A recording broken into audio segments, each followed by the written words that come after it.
Hola, ingeniera Fabiola, muy buenos días. Soy el alumno Paul Santiago Flores y el día de hoy voy a hablar sobre la metodología de cultivo de las poslarvas en los crustáceos. Como sabemos y como podemos ver en esta imagen, los crustáceos pasan por una metamorfosis en su ciclo de vida que se pueden denominar diferentes estadios antes de convertirse en juveniles que pasarán posteriormente a ser adultos. Después de que ocurre la eclosión de los crustáceos, dentro de las 14 y 6 horas después de su fertilización, empiezan estos estadios larvarios, cual empieza con el primero que se denomina nauplio, dentro del cual existen también 4 subestadios. Luego tenemos el estadio de zoea, que suele aparecer después de la cuarta metamorfosis del nauplio, donde también se dan subsecuentemente 3 subestadios. A partir de esta primera zoea, la larva ya empieza a absorber su alimento del agua, que consiste principalmente en microalgas fitoplanctónicas. Después del tercer subestadio de zoea, las larvas mudan a la etapa de misis. Estos 3 estadios se da comienzo al desarrollo de los pleópodos, y también estos 3 estadios son antes de llegar al estadio de la poslarva, que luego pasará a la etapa de juvenil, donde ya el camarón o el crustáceo empieza a alimentarse como omnívoro hasta alcanzar su etapa adulta. Por lo general, la reproducción y maduración se realiza en aguas profundas, en donde las hembras fecundan y colocan sus huevos en cantidades variables como se observan. Los crustáceos también son especies bentónicas, pero en sus primeros estadios de vida viven en las zonas pelágicas. Tenemos aquí descripciones de los diferentes estadios, como la etapa larval nauplio, donde es su primera fase de estadio, como expliqué. En esta etapa los organismos flotan, se mueven solos hacia la comida usando sus antenas. También se dice que en esta etapa no son muy notables, por eso también es diferente identificarlos de qué tipo de especie tratan. En la larva protozoea y zoea, estos organismos ya en su segunda etapa de vida, es estado similar a la etapa de náuplios, donde flotan libremente en las corrientes oceánicas y consumen protistas y plantas más pequeñas que encuentran. Su etapa de larva misis. Estas especies tienen una etapa en la cual estos organismos obtienen primero un control significativo sobre su movimiento, ya en esta etapa, en donde se puede apreciar su cuerpo encorvado en la región abdominal y el nado gracias a las contracciones abdominales. En esta etapa se alimentan de rotíferos, nematodos y artemia. Posteriormente pasa a poslarva, donde ya son totalmente funcionales. En esta etapa ya tienen apariencia de miniatura. Igualmente ya usan los periópodos para poderse arrastrar y agarrarse. En esta etapa su alimentación se basa en algas, pero en cantidades muy bajas, y el principal alimento es artemia, que luego se convierte en juveniles, donde se parecen como ya se parecen mejor a sus padres, pero en una escala miniatura. Otras especies ya se asemejan a su forma adulta y miden de unos pocos milímetros hasta unos pocos centímetros, dependiendo de lo grande que crezca el organismo. Posteriormente se convierten en adultos, donde ya tienen formas estables durante toda su fase adulta. Aquí sus mudas permiten que el animal crezca a medida que se despoja de su exoesqueleto. Esto es a diferencia de animales terrestres. Los crustáceos no dejan de crecer durante toda su vida. Entre más viejos son más grandes cuando se convierten en adultos.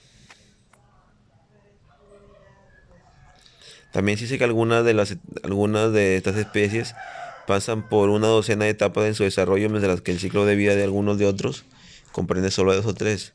El cultivo de polarmas se da mediante un proceso de aclimatación donde es posible que se reduzca el margen de mortalidad durante su siembra.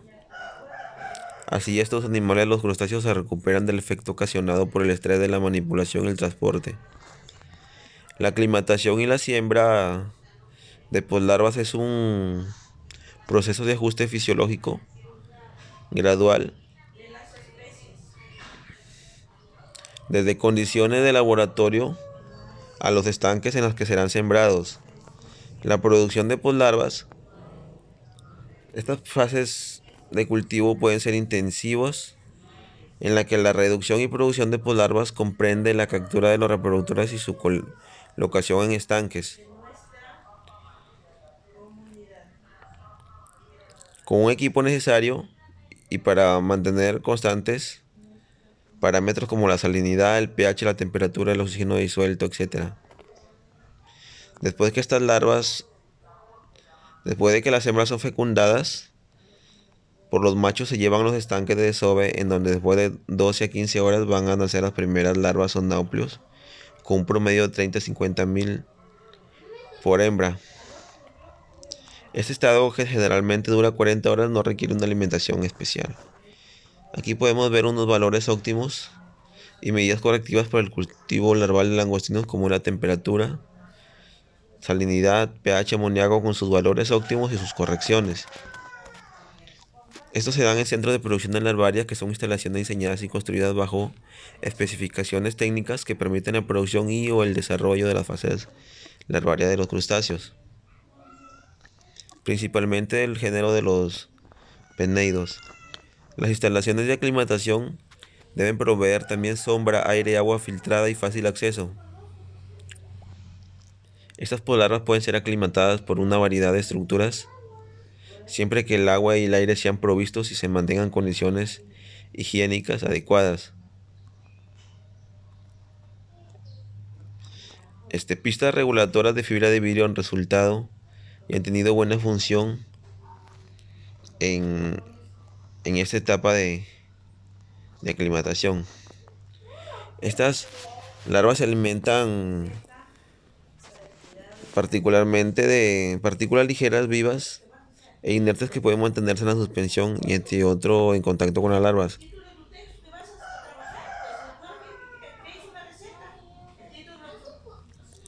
Según su origen, las poslarvas también pueden se pueden obtener de la naturaleza como centros de producción larvaria. Existen protocolos de producción de larvas de los langostinos, como es el tamaño del estanque, su forma, su ubicación, su coloración interna. Esto juega un papel muy importante en el grado de la adaptación y el desarrollo de las larvas. La aireación y la forma en que se distribuye el aire también son aspectos importantes para mantener tanto las larvas como el alimento en suspensión sin causar mayores daños fisiológicos. Aquí podemos ver un protocolo de producción donde primero se prepara el agua para el día siguiente, el conteo diario de las larvas y mediante parámetros, los recambios de agua de un 80% diario, limpieza de los tanques, la subida de nivel del agua, la preparación de nauplios para el día siguiente y los nauplios de artemia, que sabemos que es para la alimentación, y los días de cultivo, que van desde los 0 hasta los 22 días. Un tanque de cultivo larval es donde van las larvas producidas en el vivero bajo condiciones controladas de manejo y alimentación. El agua que se utiliza para este cultivo de las larvas es una mezcla de agua dulce y salada, conocida como agua salobre, que podemos obtener en viveros a la orilla de la costa. Se toma directamente con bombas, se almacena y se pone a cimentar con una pila, de donde se extraerá al día siguiente para ser mezclada.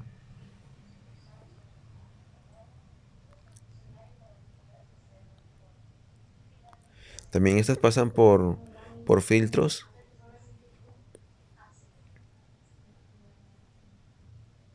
para así poder evitar cualquier riesgo de contaminación. También otro dato muy importante dice que el cultivo de poslarvas del Lithopenado annamei en Redwise mejora la supervivencia y logra aumentar la resistencia a enfermedades recurrentes en estanques de engorde. Aquí podemos ver una maqueta donde tenemos los estanques pequeños, representarían los tanques de desove, que posteriormente serían sería un tanque de maduración de los más grandes, y el otro sería un tanque de desove, y los más pequeños serían los tanques que posteriormente serían utilizados para la incubación. Como podemos ver, 6 pequeños para la incubación de estas etapas del ciclo de vida de los crustáceos. Y al lado podemos ver un estanque más grande que sería un estanque de engorde. Y ese sería mi exposición, Miss. Muchas gracias.